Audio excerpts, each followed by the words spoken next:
Hey everybody, welcome to the Faith Church Podcast. I'm your host, Jay Williams, and joining me today is Jeff Clossy. Hey Jay, good morning, man. Good morning. Good to be with you. Is it? It is. Oh, well good. I'm glad it's good to be with me. I'm glad that you're glad. I was supposed to ride my bike to work today. Oh yeah, what happened? I was late. So you didn't get to get on it? No. Yeah. I did it yesterday. I know, that was good. I was glad that you did it. So I've got one ride in for the summer. Was that your first? I both think so. one. Yeah.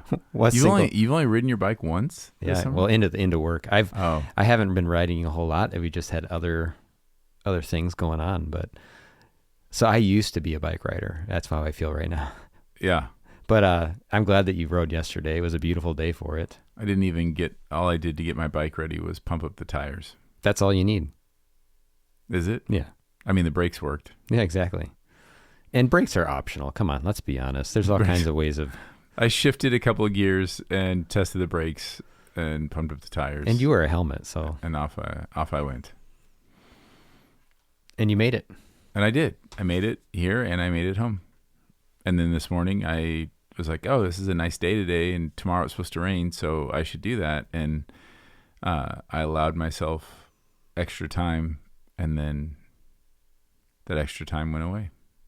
Has that ever happened to you? Probably not. That's why I haven't ridden much this summer. Seriously? Like, do you plan and then it doesn't? Yeah, it's just stuff comes up. Yeah. I find it amazing how little bits of time add up and just disappear. And I see it, but it drives me crazy in my house because nobody else, like, everybody estimates time of like, oh, it's a 4-minute drive to that place, so we need to leave 4 minutes ahead of when we need to be there, not counting the time that it takes to, put on shoes or walk out to the car or get seated or, like all that stuff adds up. And so that's kind of what was happening today. I was like all ready and was just sitting there drinking my coffee and kind of just trying to, just have some quiet time. And then when I went to go, it was like, oh, I also have to grab this. Oh, I forgot this. And then by the time I'm looking at it, I realized, oh, we need to be recording in 15 minutes. And I am a 12 to 13 minute bike ride. And so The math didn't work. The math didn't work because at that point I'm like, yeah, and by the time I grab my bike and get it out, and so this is not what people tuned in to hear. The woes I'm sure of a people bike can rider. relate though, because not necessarily the bike part, but it's amazing how, especially in the morning, things can go so differently so quickly than what we anticipated. And I think that the topic from Sunday relates to that. Like, how do you respond to that? And so we're in the middle of this Hebrews 11 faith chapter, and all these, I don't know if we call them heroes of the faith, like if that's a typical way of saying it, but they're examples of faithfulness, right? But then there's like the other side, and that's where we went on Sunday. And every one of them is because they were human, and broken humans. They trusted, and they doubted. And that's where you went Sunday, and you had 5 pitfalls. And I think that what happens in our morning routines is where this plays out. That's like the moment where it matters, is how do I respond in that, in the instance of like, yep, that didn't go well, or like, especially when we anticipate it not going well, we try to prevent, like a lot of times that can happen. It's so disappointing. But yeah, you came up with 5 on Sunday, and I thought they were all very applicable to our experience of life. And I'm curious, as you were prepping that, the 5 you came up with, we can walk through those. To me, where you went with it was so practical and so helpful, and it's actually not really, the author of Hebrews doesn't go through those stories, right? He doesn't give the underside. So I'm curious the mind frame you were in to go there. Like, how did you decide that was important? It's a good question. It was because I was looking at, because we tried to figure out how do you handle Hebrews 11, and anybody that's preached through Hebrews, any church that has done that, there are a lot of different ways to handle Hebrews 11. One is you just do one sermon on faith and just call it good and just cite all those examples, because the main point isn't any one of those stories. The main point is what faith is and what it looks like. And the author is saying it's always been faith. It's never been about the law. It's always been about faith. And look, here are all these examples. All the people you look to in the Old Testament that are your examples and heroes in the faith, in what it looks like to be faithful to God. This is what it looks like. They believed in something better and greater, and they showed it by these acts that they took. So you can do just one sermon, or you can do a breakdown of every character and spend, you could do an entire sermon series in Hebrews 11, going back into the Old Testament. And we've kind of done a hybrid of that, of just saying, well, let's pick out a few to just show these examples. But for some reason, when I was looking at it and thinking, okay, I thought about preaching on Noah, I thought about preaching on Abraham and Isaac, I thought about preaching on Jericho. There are all these examples. Rahab, I had a little outline for Rahab. But as I was looking at it, I just thought, man, sometimes what's not said in the text is important too, which you gotta be careful in what you say in that. But by that, I mean, when we kind of try to give 3-dimensional thinking to what the hearers would have been hearing. And so anybody who's reading this letter or hearing this letter read to them back in the first century would have also known about all of these flaws in all of these people.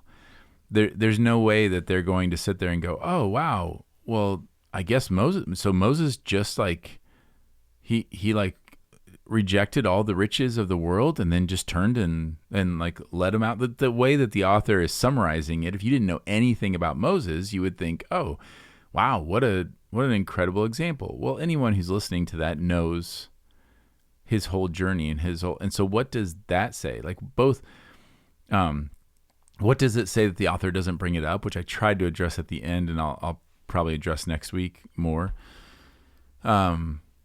But also, what do we learn? What do we learn from that? Because I think sometimes we read sections like this, and like I had mentioned, it can feel overwhelming. It can just feel so.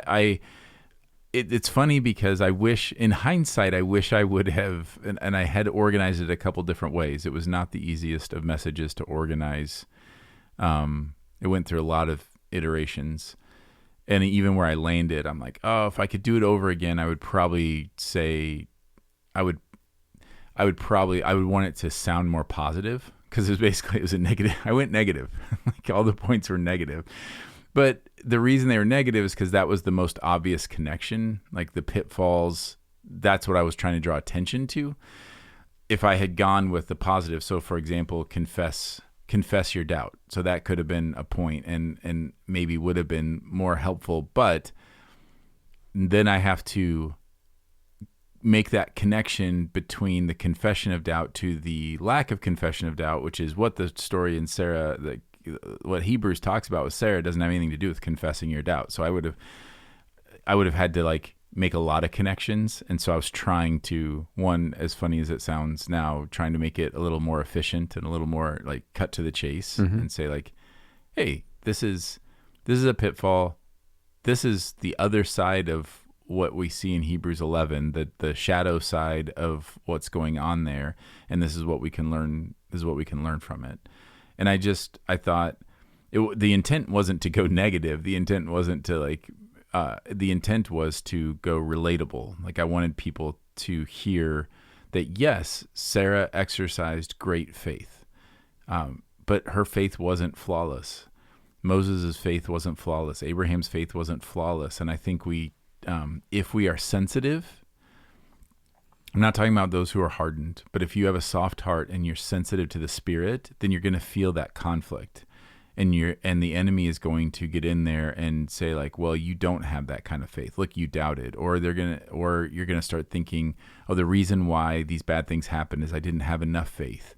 If I just had faith like David had, to slay the giants, then I would have slayed my own giants. And it's like, yeah, David did exercise great faith. He also has moments of just profound faithlessness. And which is one of the reasons why you always mention and why we love the Psalms, because you see all of that playing out in real time. So that's a very long-winded way of saying I just felt like it was what our church maybe needed in the moment, to just take a step back and realize, hey, their faith is not perfect and our faith isn't.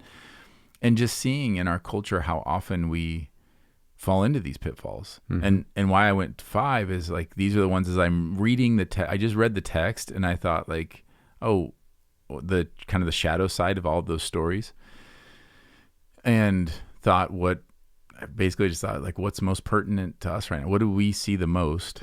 What do I see the most in shepherding this family that I think would be the most helpful to people? I could have talked about Jericho, Rahab, kind of, there were some that I still could have, I narrowed it down to 5. But I felt like I couldn't go to 3. I was trying to get to 3. But at the end of the day, we had 5, right? We had 5. Yeah. I tried to get to 3, but at the end of the day, I couldn't. I just finally said, okay, I'd rather do these 5 shorter than, and then it ended up not being short.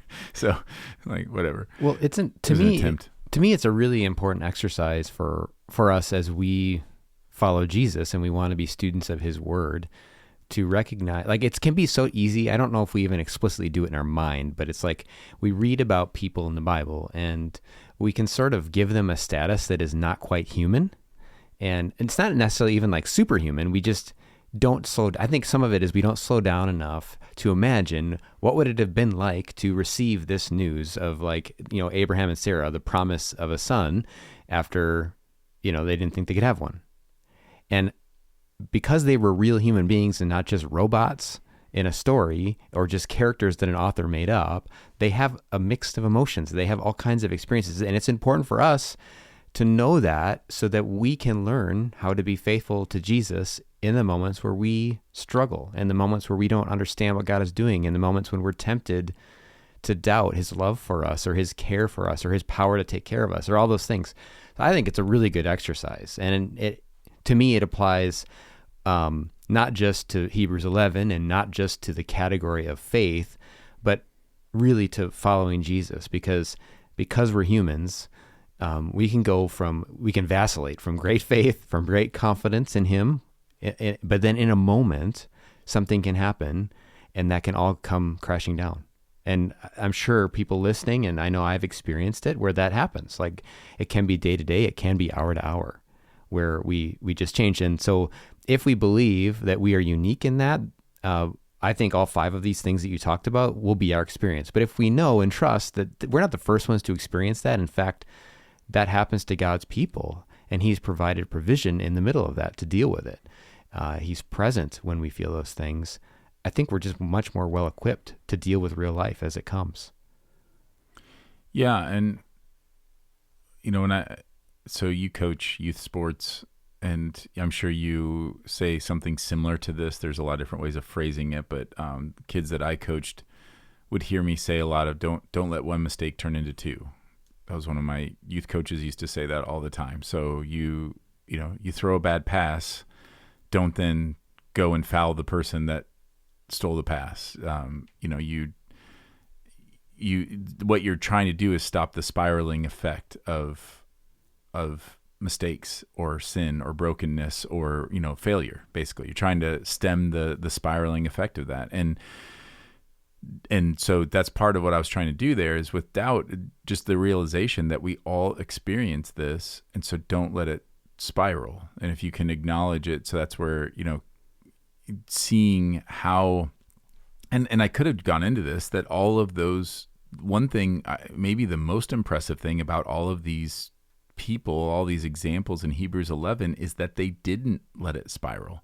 Mm-hmm. I mean, imagine Abraham as he's traveling, and then he lies about Sarah being she's his sister, to spare his own life, because he thinks he's then going to be killed if he says that that they would just kill him and take her then he says, no, she's my sister, and so then puts her at great risk, like as she gets turned over to the king to be his wife. It's very strange.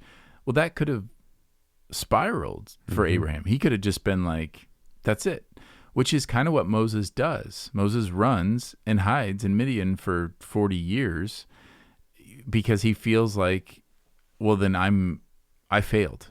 Like, he murders the Egyptian. The Hebrews then don't trust him. So he's like, I killed an Egyptian, so that's going to get out. And so I'm going to die at their hands. My own people have rejected me. Like, they didn't see it as me defending them. They see it as like, I'm this, so I'm just going to run away. And I think if I could have drawn that out a little bit more, that might have been helpful too, to realize this is why it's so important to confront these things, because you don't, otherwise you spiral. And that's what the enemy wants. The enemy wants a little bit of doubt to get fed and to become like a self-sustaining machine of doubt. And you and I see it all the time with people.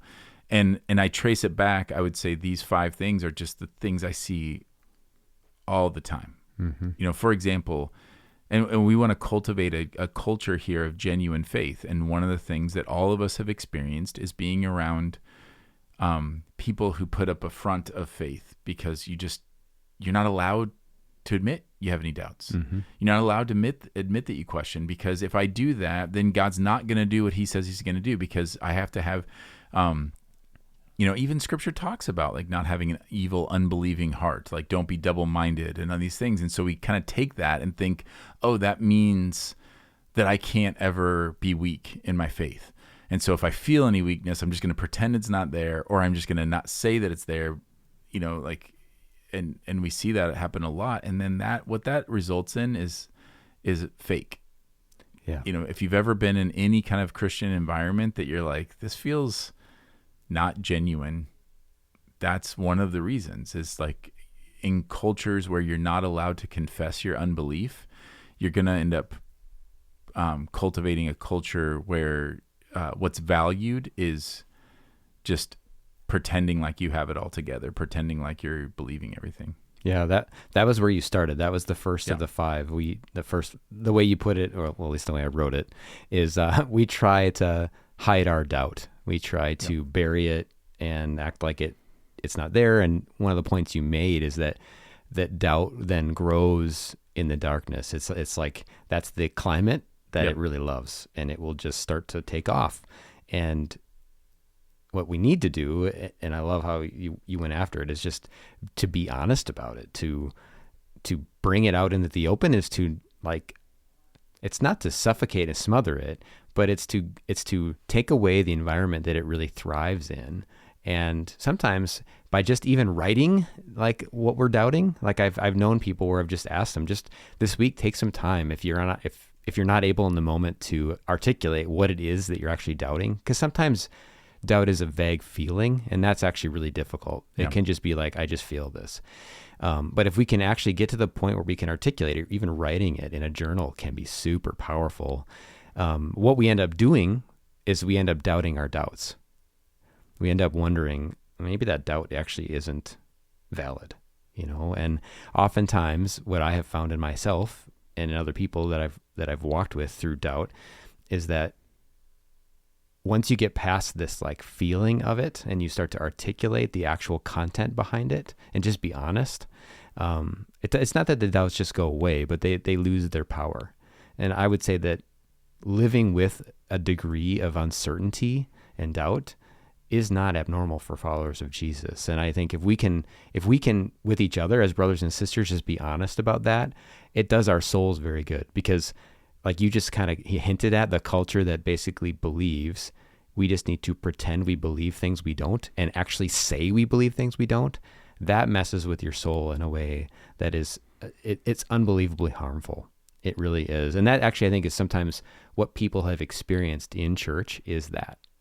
And it's like either being told you have to articulate and confess you believe something you don't, or just being around people that's the reality. And what ends up happening is a large focus on externalism and not the heart, because the heart is like, the heart actually seeks what is true and knows what is true all the time, what you believe is true. And but the externals can be what I think you want me to believe is true.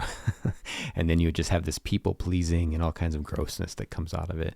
So I loved, like, part of the antidote that you gave was to speak it out. And I would say, I wholeheartedly agree with that. And in my own experience, even if I tell God that, here's what I'm doubting, and I start there, that can be so encouraging. But then even this morning, I've already had one conversation about this with someone, and just talking with anybody about it doesn't need to be a pastor, can be so helpful, and you can allow God to then minister to you through that person. Yeah, because I think when it's when those doubts are creeping in, if you think about it even as like a mixture and saying, okay, let's say you're 80% faith and 20% doubt, like belief versus unbelief.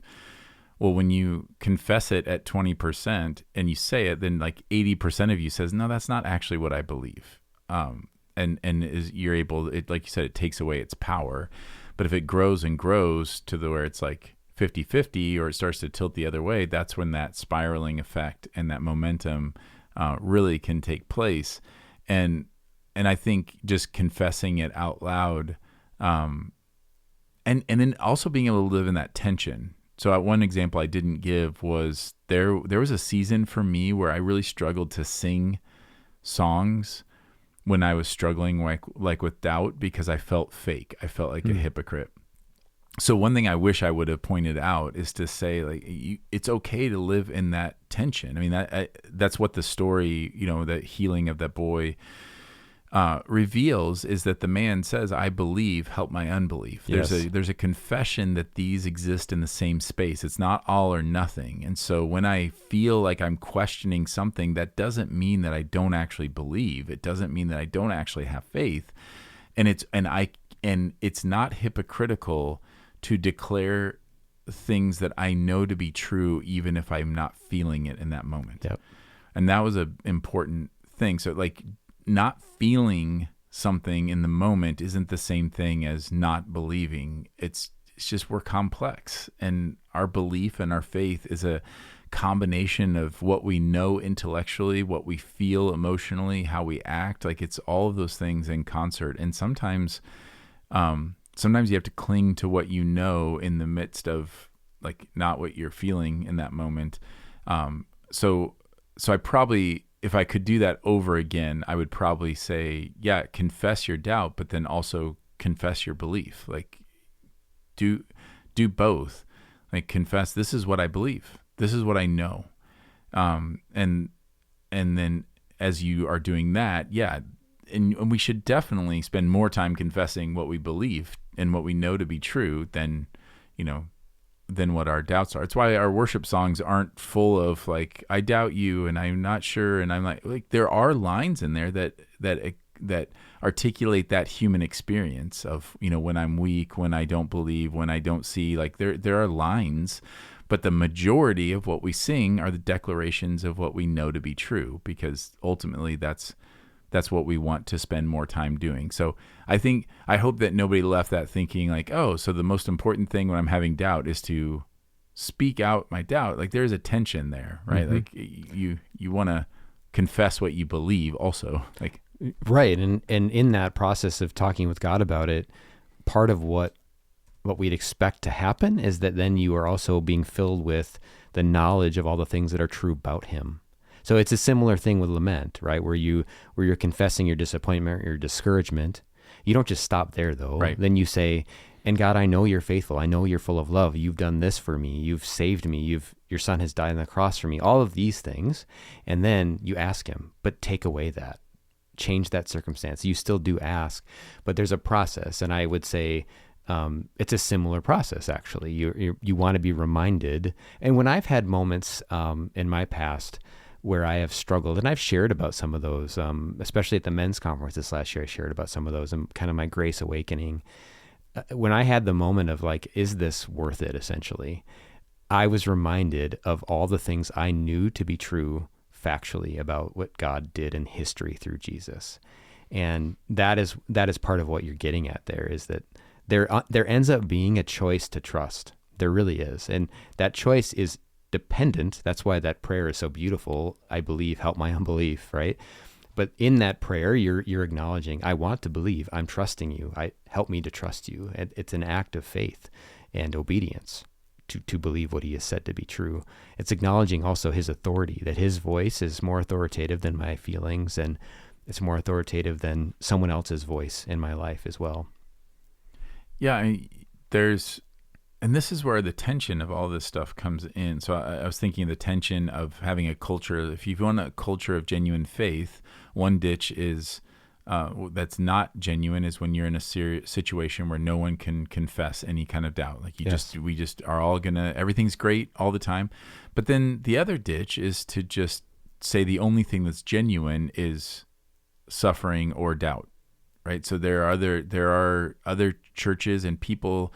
We've seen that in a movement, like kind of the deconstruction movement, where it's like, I don't trust somebody who says that they're joyful today, or that it has to be fake. Like that has to be fake. And a healthy church with a healthy culture is going to have both of those things present. It's similar to lament and rejoicing. And we try to hold that tension. Like we often will acknowledge that on Sunday mornings that we want there are people on any given Sunday morning who are they have just been rejoicing in Christ. They've been just enjoying him, that they are in a moment, a place of just real, like I said, real joy. And we have people who are suffering on any given Sunday, and we want both of those experiences. We try to hold that tension a lot. We talk about, I remember, think about on Mother's Day. We talk about Mother's Day. Like, we don't want anybody feeling, like, you shouldn't feel guilty for rejoicing. You shouldn't feel like you have to come up with some kind of doubt so that it feels genuine. Like, God gives the gift of faith to people, and he gives you moments and days where, man, it's so good. And it's just wanting to articulate that this is the tension that we're in. And ultimately, I think about the tension when people talk about faith, like it's blind faith. Like it means believing without, not like, just how it gets characterized as blind faith. And we say, well, that's not true, but it's also not true that you see everything. Like, the whole point of Hebrews 11 is you're believing in what you don't see. Yep. So it is both. And I think a little bit of what we mean when we say like, that step of faith, or kind of a leap of faith, what it is you're never going to, like, we can't see everything. We're not capable of seeing everything. At some point, like you said, there's a crossroads, there's a moment, there's a choice of, okay, I have reasons to believe, but ultimately I'm still stepping into what is unseen and what is unknown. Mm-hmm. We don't see eternity, like we can't, and we don't see what's behind the physical. We can't touch it. And so there is a little bit of a leap of faith, and that's what genuine faith ends up being like. Kind of like when you have some doubt or unknown, but you go anyway. It's a little bit like that definition of courage, that mm-hmm. courage is when you're afraid, but you go anyway. Mm-hmm. Courage isn't the absence of fear. If there's no fear, then there's no courage. The whole definition of courage is overcoming, is saying this thing is important enough that even though I'm afraid, I'm still going to go. Otherwise, it's if someone isn't afraid at all of jumping out of a plane for whatever reason, like there's just no big deal to them at all, then it takes no courage. Like, they're not courageous. They might you might say that they're irrational. You might say other things about them, but they're not courageous. And I think sometimes we even miss seeing the evidence of faith in our own lives and God's gift of faith to us when we say, like, oh yeah, well, I don't think I'm very faithful because I didn't really want to come to church today. Well, but you came. Yes. That's actually, that's evidence of faith. Like, you came even though, like, your flesh didn't want to. That's an act of faith. Yeah, it is. I agree.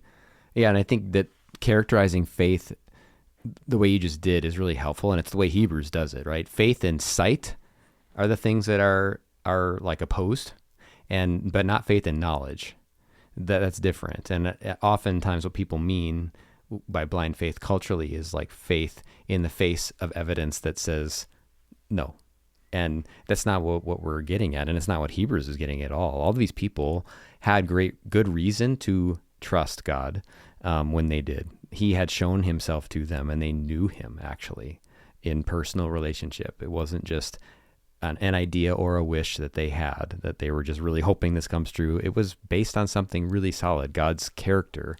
And that's what we have as well. And I couldn't help but be struck, Jay, like as you were walking through. So just to refresh memories here, if your memory is like mine, it's Tuesday, so you need to be reminded of what these 5 things were. So we just talked about, we try to hide our doubt. The next one was we listen to the wrong voices. So doubt like feeds off of doubt. We kind of turn to other doubtful voices. The third one was that we focus on our circumstances rather than God. So the circumstances are really big and God is really small. The fourth one is that we get fixated on a particular outcome of like how God will meet our need. It has to be this way and this is what we need.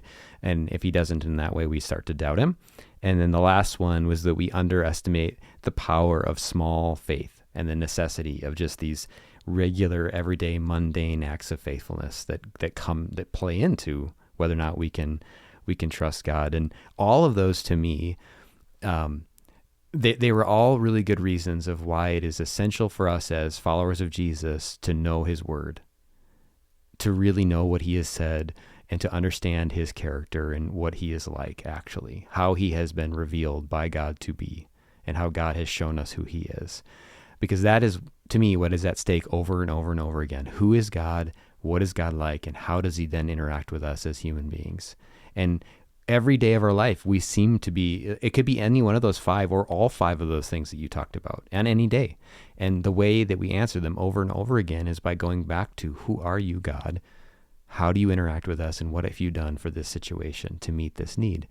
And we won't know that unless we know him through his word, because his word is solid and it's not changing. Our understanding of his word that's different. We can be changing and growing and misunderstanding and then learning more. But to me, it was just I was thinking at the end, like, this is why it is essential that we just have a habit of being in his word and knowing him.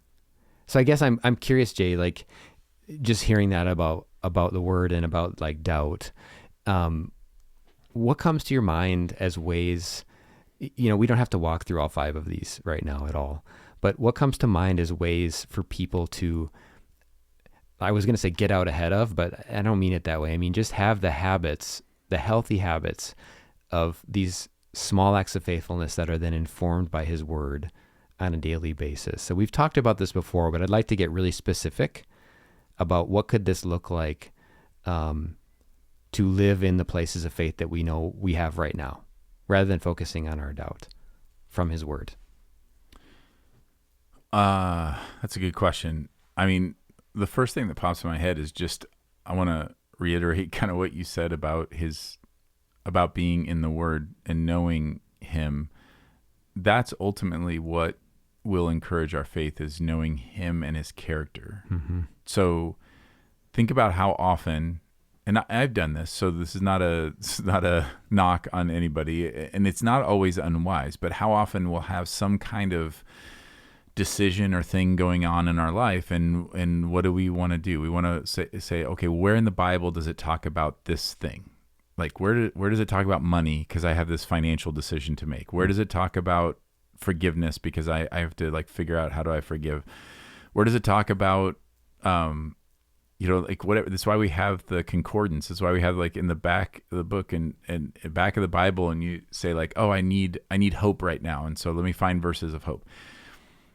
I get that. And there are some very tangible things that it would be good to know, I'm doing premarital counseling right now for a couple. Well, it's good to talk about, what does the Bible say about marriage? That's an important topical study to do, and that's valuable. But what matters the most in any of those things is knowing God intimately, his character, how he acts. That's why when we talk about reading the Bible, that is not just about the content that you get out of it. It's not to say the content isn't important, or that we don't need to learn how to read the Bible so that we know, like, it's really important to know, is this a historical narrative? Is this a parable? Is this poetry? Is this like all those things are important. But the most important thing is you're actually hearing God's voice and learning how he interacts and how he speaks and what does he sound like when he says, like when he confronts sin and when he talks about justice and when he talks about the church and when he, you think about the Gospels and how Jesus interacts. That being really confident in that is the best thing you can do for your faith day to day. It's not knowing, like think about when Jesus talks about them worrying about what they will eat or what they will wear. He does give an example, like knowledge, like an informational example of like, look at the birds, they eat. Look at the flowers, like they're dressed. But what does he say? Like the reason why that's important is he says, and your Father cares about you more. Like you're more valuable to him. Well, that's a character thing. It's not a question of, well, this is how you're going to get your food, or this is how this is the way this works. If you work hard, you'll get to eat something. If you do this, and like there's wisdom in all of that. But ultimately the faith that Jesus is talking about that will take away your worry is trusting the character and the nature of your Father and his love for you. Mm-hmm. So that's like I wish I had something else that is more profound than like what we try to talk about all the time of get to know him, listen to him, spend time with him, like practicing his presence, being with him, using your imagination rightly. Like you talk about using your imagination rightly or wrongly, your imagination rightly of not imagining in the sense that you're making things up, but imagining of like God is with you right now. I mean, I've been having this conversation a lot with people lately of what changes if you understood the reality that God is with you right now. Mm-hmm. How does that change? I've used the example before where, like early on in my marriage, being kind of critical and saying some things to Lauren. And I remember one time being at her parents' house and like, having this critical thing pop up, but I didn't say it because her dad was standing right there, and having this weird realization of why would I stop saying this thing to her in front of her earthly father, but have no qualms at all of saying this to her in front of her heavenly Father. Like, it's just so surreal and so weird that I would feel more held in check or more convicted in that moment because of her earthly father than I would like her heavenly Father. And I asked a guy recently this week, I just said, like, he's just dealing with some temptations. I was like, if I just hung out with you all the time, it was just with you all the time, how would that change like your choices? And he's like, oh gosh, I wouldn't do any of those things. Mm-hmm. Like, well, if you wouldn't do any of those things because if I'm with you, just because I'm there, like how much more, if Jesus was there. And the reverse is true. If they're nervous about something or they're struggling with something, like, well, how much encouragement would you get if I was just hanging out with you all the time? Oh, that would be so encouraging. It'd be so helpful. Well, if that's encouraging for me, like how much more is Jesus, and like knowing that he is actually with you, not like just in theory and not as like a inspirational idea, but actually with you.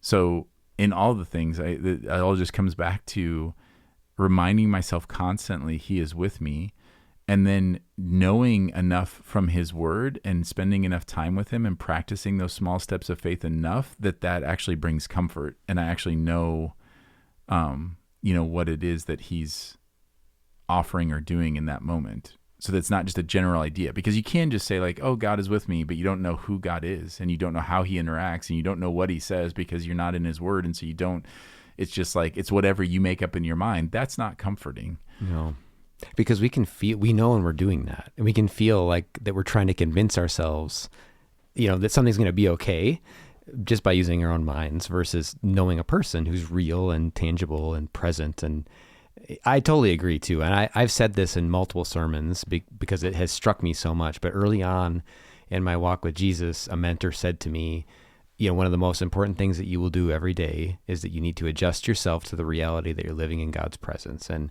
I feel like that, I'm so thankful that that was said to me early on, because it's exactly true. I need every day to do that. And then if I know who he is based on who he's revealed himself to be, I can walk with him that day. And I think your point too about imagination is really important. And I feel like this is an area where I'm growing myself, and being able to, the right use of my imagination when I'm reading scripture has been really, really helpful. So what I mean by that is, like, say you're reading a gospel and you come to an account of Jesus. So I have open in front of me here, Matthew 9. And the title of the section is Jesus raises a dead girl and heals a sick woman. And these miracles are happening. And you can read that and read like a chapter of those and read like 3 or 4 accounts really quickly and then go on with your day. Or what I would recommend is you slow down and you take just one of those examples and try and ask God for help doing this, but then try to put yourself there and see what you can see. So look at Jesus's face. Imagine who he is and what he's doing, and look at the faces of the people who are experiencing the things that he's doing, the way he talks. So when we read, we also are assigning tone, right, to Jesus's words. And what I'm basically describing is slowing way down. Slow way down as you read the Gospels, because it will help you get to know him, and you'll see things in him that you didn't see before as he interacts with people. And we need to be careful. We can misuse our imagination as we do that, so we don't ever make it authoritative. Like, oh, of course he was, this is how he sounded. Well, we don't know. But I do think we can have some spirit-empowered, like, imagination where we can get at a little bit more. What would it have been like? And the one where I'm in Matthew 9, when Jesus says he gets to the house, the synagogue leader's house, and he's going to basically bring this girl back to life. These people are outside playing pipes, which I believe must have been related to like burial and mourning. And he says, go away. This is what Jesus says, go away. The girl is not dead, but asleep. So even in that sentence, did Jesus say that in an angry way? Did he say it in a gentle, compassionate way? Because they couldn't have possibly understood what was about to happen. Like we're doing all of that as we read it. And then their reaction is, but they laughed at him, which is just fascinating. So slow down enough to put yourself there and just see the faces laughing at Jesus. And what is his reaction to that? And as we do that again and again and again, I do believe by engaging more of our senses that God gave us, we'll start to get to know him in a new way that I believe will be very powerful for when we have those moments of asking, whether or not we use the words, of asking functionally, who are you? Who are you and what are you capable of right now? If you're with me, then what does that mean? How does that change the situation? So what that means is, I just had this conversation the other day. It's very difficult to do that if your time in the Word is solely a Bible reading plan that tries to get you through the whole Bible in a year. I think those are really helpful. They help us grow in our general knowledge of the Bible. But what I would say is, if you want to do that and then add this onto it. Add some time where you're slowing down and you're really meditatively going through a passage. And you might just pick one of those. So say you're reading in 4 places, which is often what those plans kind of lay out. In one of the places you're reading, really slow down in it, rather than just kind of get through it. And because if you're like me, and I've done those plans and they've been helpful, I do reach a point where I am kind of just getting through it. And the bummer about that is I just miss all of this, like what I just described there. I miss like seeing Jesus's face and seeing their reactions and really imagining the scenario. So there's just one exercise that's getting very practical. I know that was a bit laborious describing it, but I think it's helpful for us to try to draw out what has been helpful. And if you're listening to this, chances are God has brought something for you in the way you get into the Word that has been really helpful. And what I would encourage you is to meditate on that. Like what has really brought me life and insight as I've been in the Word? What has it been? Like what do I actually do?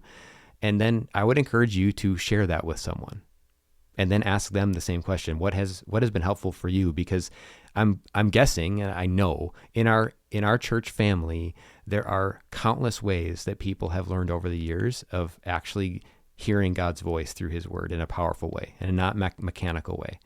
And what I want to do is I think we can grow in our knowledge of each other and then our experience of God by asking each other, what has that been like? So I would encourage you, if you're hearing this and that does pique your imagination a bit and your interest, just think about it and then ask someone, what has been helpful? What's a tool? What's a way that you've done that may be outside the box? Yeah, and I agree with all that. I think that's awesome. And I think just even encouraging them, all of us, to talk to other people about it, because that I brought up, that idea that we listen to the wrong voices.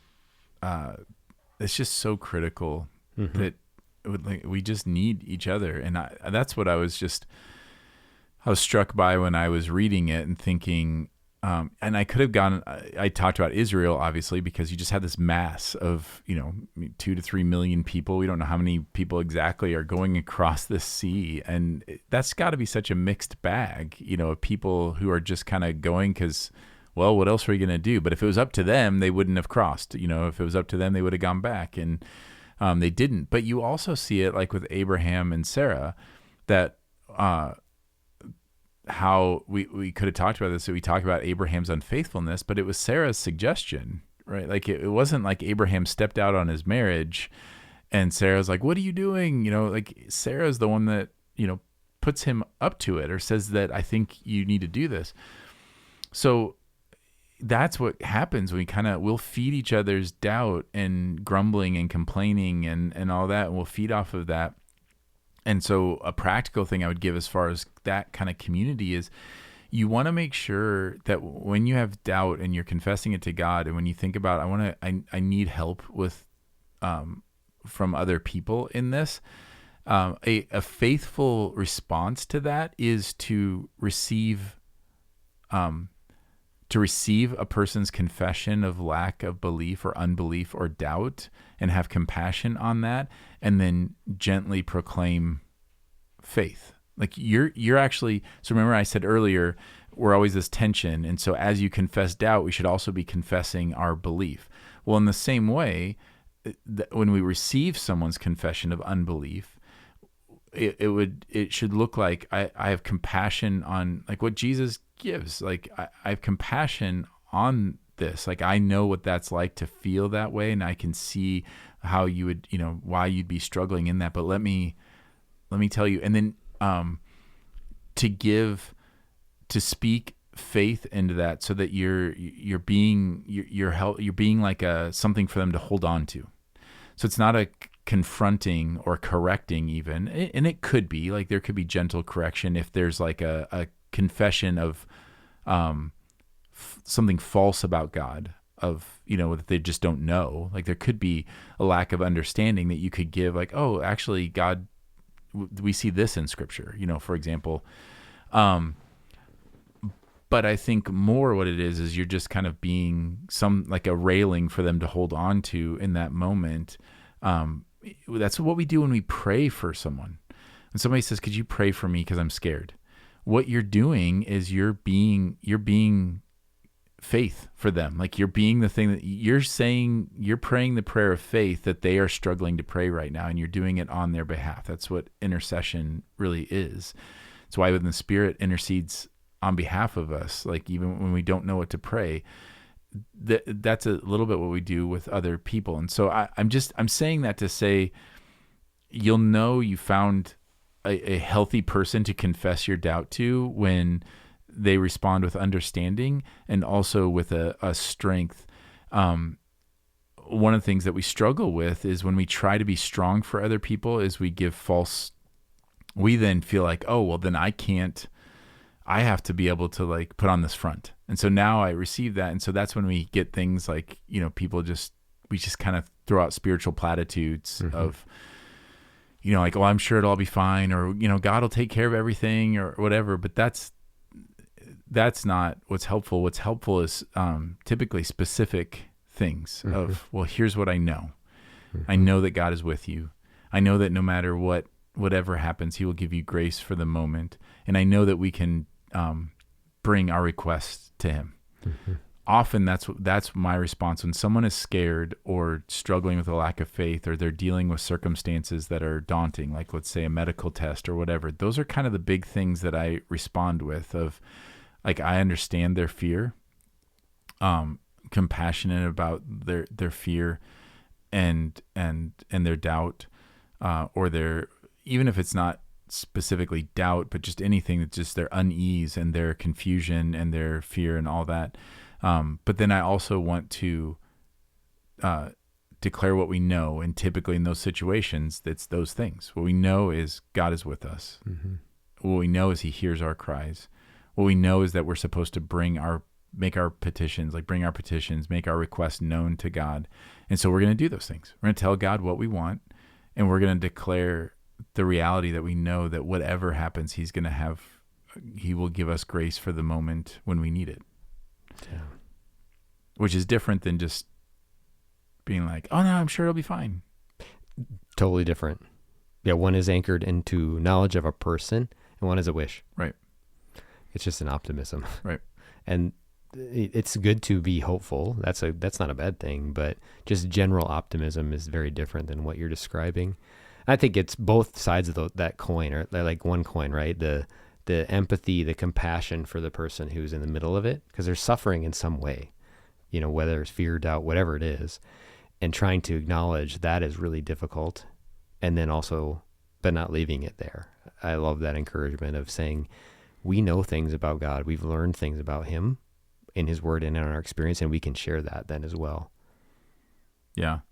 And that's one of the things too. And you talk about getting fixated on a particular outcome. We kind of brushed over that, but we've talked about that before. You mentioned it last week on the podcast, that's I forget exactly how you worded it, but that the difference between a demand and a request is a demand is hinged on a specific outcome. Mm-hmm. Whereas a request is like, this is what I see, and I'm just going to tell you what I want. But I trust you to fulfill whatever is good and right. And so that's where a baby step, I would say, if you're sitting there and you're thinking, man, I have defaulted to that. I defaulted to feeding into that, being fixated on a particular outcome, like whether it's a healing or a financial situation or job situation or relational, whatever. And so I've defaulted to just being like, oh no, I'm sure it'll be okay. Like you just have to believe and it'll be fine. If that's been you and you're like, how do I kind of change that?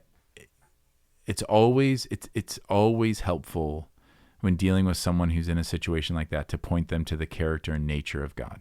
Declare what you know about who God is, not about what you think he might do or how he might do something, but who he is and what you know about him. And the answer to doubt is always to trust the character and nature of God. It is not to minimize circumstances. That's one of the ways that we try to deal with doubt. Like, oh, it's, I went through that too, and it wasn't that big of a deal.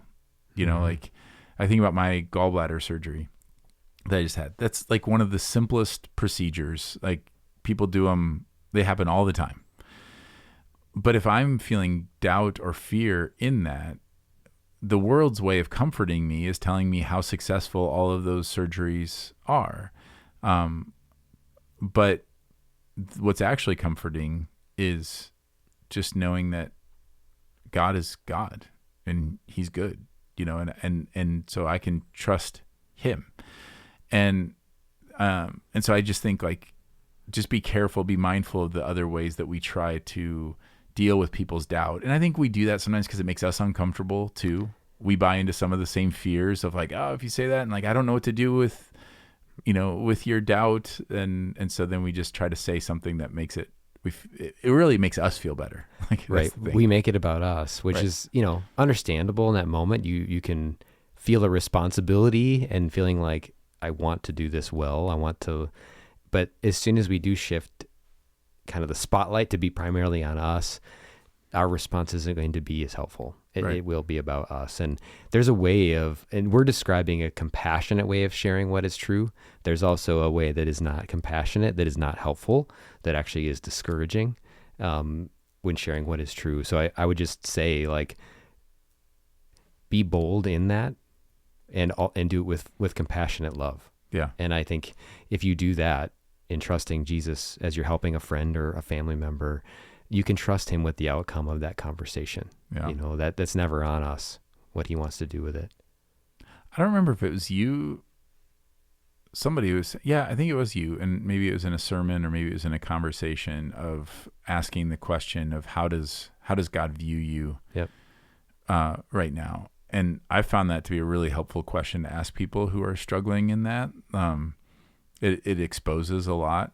But even when they know, like just even thinking about that for a second, just again, that's practicing his presence. So now I'm thinking, okay, how is God looking at you? What is his emotion right now towards you as you are afraid of this thing or you're struggling in this doubt? And that can be that's a helpful not only exercise for them, but also for us. And as we think about how we should be responding to, because we should be mirroring that. Yes. So if you're thinking, oh, I think Jesus would have compassion on this person. And when he says, you have little faith, it's hard to know the tone of any of that. I think there is a gentle rebuke, but there's also almost like when you tell a kid, you don't have to, it doesn't have to be this way. Like there is a little bit of a, like if you've ever seen someone in their circumstances and you're just looking at them and going, all you have to do is change your perception about this, and this 99% of what you're struggling with goes away because of our misuse of our imagination or whatever the case is. And that is, I think, sometimes when Jesus is calling out our lack of faith, it's a little bit of it doesn't have to be this way. Mm-hmm. And I know why it is, and I know that you're there in it, and he has compassion on us in it, but also a calling to, you don't have to keep feeling this way. Like you can, there is a way out of this, and there is a way of faith and that's when we end up looking at like Philippians 4 and other passages where you see, and we'll talk about that next week, of like, what does faith actually empower you to do? What is actually available to us? Even our small faith, like, think about the mustard seed, and this will probably come up in the sermon, but when Jesus says that, I don't think it's just a rebuke of like, oh my gosh, if you had just any faith at all, you could go do this. I think it's also a statement of hope of saying, you don't have to have perfect faith. Like even a little bit of genuine faith is going to achieve some really great things. So I think it's also an encouragement in that. Yeah. Amen to that. Yeah. Well, you're just giving me the look like we've done enough. We've every single podcast is an act of faith, isn't it? Yeah, it is. It is. Jay and I sit down, we start. Yeah. We do not know. We don't. Where the finish line is going to be and what route we will get there, but we trust. We really do. We trust that God will carry us in the conversation, and I'm thankful. I checked before we got on today. This is our 249th podcast, so the next one's 250. I used to say what number they were. It's just wild. Maybe we get back into that, episode 2. Yeah, that's there was a time where we didn't do this, and now we've done it 249 times. Like someone has, not just always you and me. Right. But I'm thankful because I do know that we joke about it, but we do have a faithful listenership, and we have people that take what happens on here very seriously, and we're thankful for that. That is all God's grace when he uses this to encourage people. So we pray that's what this conversation did again today. Yeah, it's our hope, and it is an act of faith. And if you're sitting there listening and you're saying, oh man, I wish they would have addressed this in the sermon because I had this question or whatever, that is a little plug for you to submit your questions. You can do it on a communication card. We always get the communication cards before we record the podcast. So you can put it on that, or you can email us at connect@faithpashtogo.com, either with questions that you'd like us to address about the sermon or about anything else, or to just learn more about how you can get connected with others to walk this road of faith that we are all on together. So again, we're appreciative of you taking the time to listen. We hope it's been helpful to you. Until next time, grace and peace.